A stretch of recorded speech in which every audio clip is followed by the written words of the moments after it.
जय हिंद दोस्तों। आप सबको मेरा प्यार भरा नमस्कार और जय हिंद। कैसे हैं आप सब?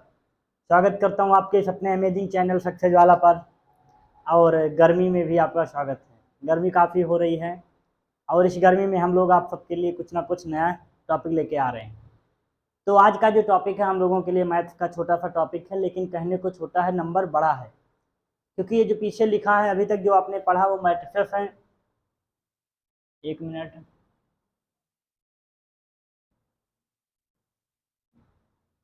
एक मिनट रुक जाइए आप। तो ये मैट्रिसेस का एप्लीकेशन, उधर आपने मैट्रिक्स को पढ़ा, यहाँ उसका यूज करेंगे। तो डिटर्मिनेंट्स में हम सारी चीज़ों को पढ़ेंगे, उससे पहले जानने पर क्या क्या आता है इससे पेपर में। जब ये जान जाते हैं तो हमें पढ़ने में थोड़ा क्या लगता है, फोकस आ जाता है। तो एक जो आता है आपका डिटर्मिनेंट्स एंड इट्स प्रॉपर्टी। पूरे डिटर्मिनेंट्स का अगर 10 क्वेश्चन आता है तो 8 क्वेश्चन यहाँ से आएगा। हर बार 4 से 6 क्वेश्चन यहाँ से देखा गया है इस टॉपिक से, केवल इस टॉपिक से जो ऊपर लिखा है। दूसरा जो हम पढ़ेंगे वो क्या पढ़ेंगे, adjoint and inverse of matrix. Adjoint क्या होता है, इनवर्स ऑफ मैट्रिक्स क्या होता है। इसी में हम माइनर और कोफैक्टर की भी बात करेंगे।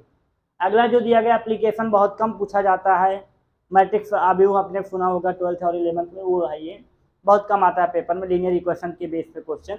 तो ये आपके लिए बहुत ज़रूरी है, यहाँ पे क्वेश्चन कम आते हैं। ठीक, तो आज केवल डिटर्मिनेंट्स की बात होगी, थोड़ी सी चर्चा करेंगे आज हम लोग, जो कि क्या होने वाला डिटर्मिनेंट्स। चलिए इधर दिख रहा है, इसको इधर हम लिखा रहने देते हैं ताकि आप जब भी वीडियो को देखें तो अंत तक आपको याद रहे हमें पढ़ना क्या है।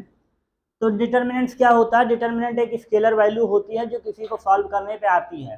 ठीक है सर, लिखिए कुछ डिटर्मिनेंट्स।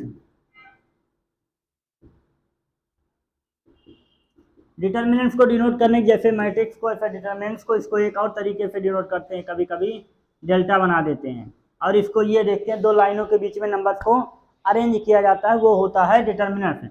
डिटर्मिनेंट्स एक सीधी सीधी स्केलर वैल्यू होती है। सर स्केलर क्यों लिखा?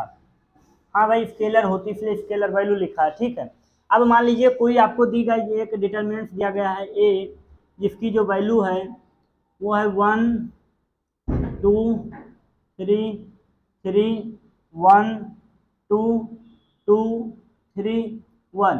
सबसे बड़ा जो खेल होता है बच्चों के मन में सर क्या है, वो मैट्रिक्स को सॉल्व करना है, क्या सॉरी डिटर्मिनेंट्स को सॉल्व करना है। सब थोड़ा सा यहाँ आपको समझना है, आप कुछ तो जानते हैं, कुछ और समझना है। आपको पता है ये फर्स्ट रो है, ये सेकंड रो है, थर्ड रो है, फर्स्ट कॉलम है, सेकंड कॉलम है और थर्ड कॉलम है। That is clear.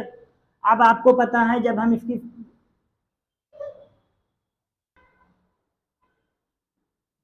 तो यहाँ पर एक आपको बात ध्यान रखनी है, जो एलजेब्रा है ये, यहाँ पर साइन कैसे कैसे चेंज होता है, तो उसको मैं लिख देता हूँ आपके सामने, आप भी ध्यान रखिए।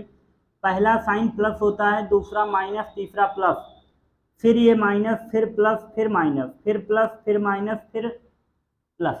इस साइन को आपको ध्यान रखना है कि एक के बाद एक अल्टरनेट साइन चेंज होता रहता है, यहाँ हम बहुत इसका यूज करेंगे। पर सॉल्व कैसे करते हैं इसको थोड़ा सा देखते हैं हम। सॉल्व करने का क्या तरीका है, किसी भी रो और किसी भी एक कॉलम को आप पकड़ लीजिए। तो मान लीजिए हम इसको क्या करते हैं, पकड़ लेते हैं रो वाले को। तो जो रो को आपने पकड़ा उसका पहला एलिमेंट लीजिए, एंड जो और बाकी बचे इनको खत्म करके 1 1 2 3 1 माइनस लगाना है, माइनस लगाइए, 2 लिखिए।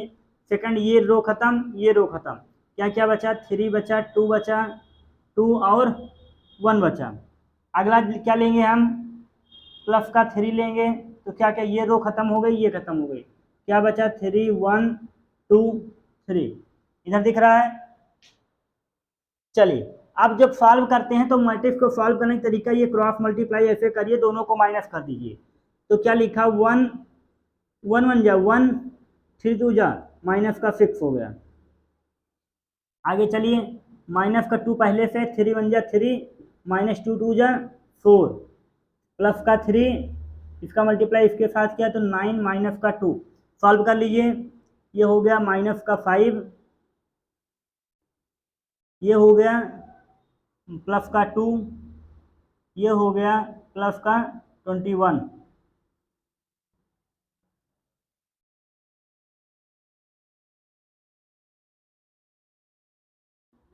5 से 2 ये माइनस का 5, ये प्लस का 23 हो गया।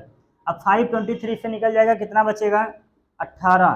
तो ये जो आपकी डिटर्मिनेंट्स वैल्यू दी गई थी, अगर आपसे पूछी जाए डिटर्मिनेंट्स ए की वैल्यू कितनी है, तो क्या है 18 है, 18 है। कैसे कि एक बार दोबारा आप लोग रीचेक कर लीजिए। हम तो डिटर्मिनेंट्स की वैल्यू क्या आई हमारे पास, ए की डिटर्मिनेंट्स की वैल्यू आ गई 18, 18, ये हमारा क्या होगा आंसर। कैसे सॉल्व किया एक बार देख लेते हैं। यहाँ नहीं समझ पाओगे तो प्रॉब्लम है, इसी का मेन खेल है। किसी रो या किसी भी कॉलम के एक एलिमेंट्स को लेना है, तो आपने इस एलिमेंट्स को ले लिया, बाकी के इस वाले रो को आप भूल जाइए, इसको भूल जाइए, जो बचा उसको एज इट इज ऐसे लिख दीजिए। लिख दिया फिर यहाँ साइन माइनस का लगेगा, 2 को लिया, जब 2 को लिया तो इस लाइन को भूल जाइए, इस लाइन को भूल जाइए, क्या क्या बचा 3 2 2 2, उसको लिख दिया। फिर 3 को लिया तो ये रो खत्म हो गई, ये खत्म, ये इतना बचा लिख दिया। अब ये जब ये दो 2 क्रॉस 2 की बन के आई, तो इसको क्रॉस मल्टीप्लाई करके माइनस करना होता है, क्या क्रॉस मल्टीप्लाई करके माइनस करना होता है। सेम हमने क्रॉस मल्टीप्लाई करके माइनस किया, सॉल्व किया और आंसर आपका आ गया। तो ये रहा एक क्वेश्चन, एक और लिख लेते हैं।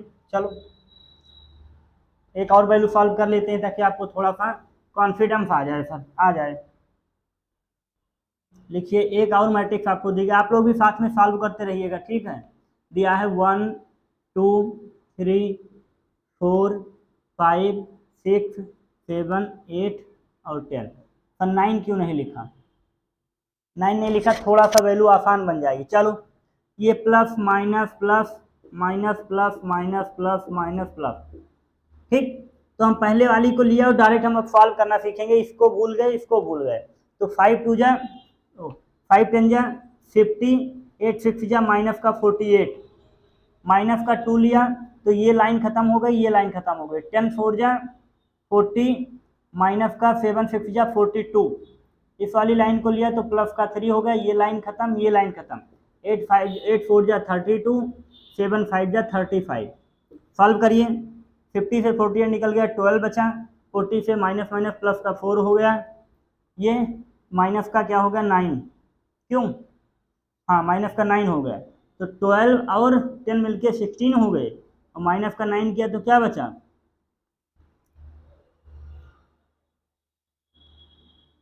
ये 12 नहीं होगा भैया, गलत हो गया, थोड़ा सा देखो आप लोग। 50 से 2 निकल गया, चलिए 50 से 2 गैप हो गया, बचा 2, इधर माइनस माइनस प्लस का हो गया 4, इधर आप आइए तो ये माइनस का ये माइनस का मिलके होगा 3 3 9। तो आप और देखिए 4 और 2 हो गया 6 माइनस 9, तो आंसर क्या आया माइनस का 3। इसका आंसर क्या आने वाला है, आप जब सॉल्व करेंगे तो क्या आएगा माइनस का 3। एक बार इसको रीचेक कर लीजिएगा।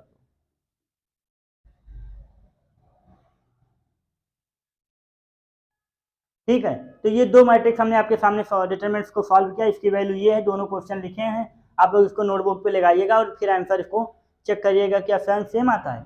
अगर चेंज आता है तो फिर हम लोग सॉल्व करेंगे। और डिटरमिनेंट्स को आपको समझना है, कल हम जब आएंगे तो प्रॉपर्टीज की चर्चा करेंगे। डिटरमिनेंट्स इससे ज़्यादा कुछ नहीं, किससे किससे डिनोट करते हैं, या तो ए से या तो डेल्टा से, ये एक स्केलर वैल्यू होती है बस, ठीक है। तो ठीक है, आप सब लोग क्लास को देखिए और एंजॉय करिए, मिलते हैं आपको अगली क्लास में। जय हिंद।